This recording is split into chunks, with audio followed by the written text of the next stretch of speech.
Return आल्यानंतर त्यांनी तिसऱ्या चौथ्या दिवशी परत वापस त्याच्या संगत राडा घातला, भांडणं केली की आपल्याला लोहगडला जायचे, लोहगडला जायचे, लोहगडला जायचे.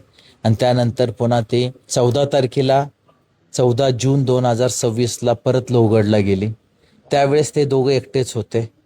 त्यांनी वापस त्याच ठिकाणावरती केतनला धक्का मारला.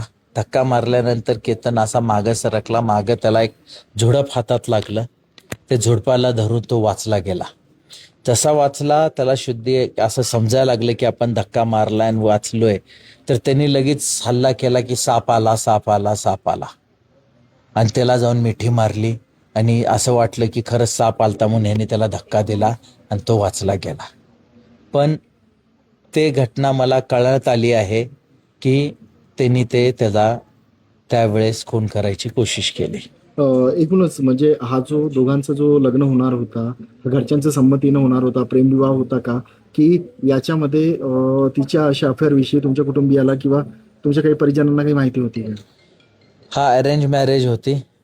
आमच्या सगळ्या कुटुंबाच्या दोघांच्या सहमतीनं हे विवाद ठरलं होतं. आम्हाला कुणालाच आमच्या मुलाच्या बाजूला कुणालाच माहिती नव्हतं. पण आज आमच्या हे लक्षात येतंय की त्यांच्या मुलीचे ही जी चालचलन आहेत, ते जे बाहेर जी काय अफेअर आहेत या जे काय भानगडी आहेत, आणि मला असं वाटतंय की ती एकच नाही आहेत, अजून भरपूर आहेत.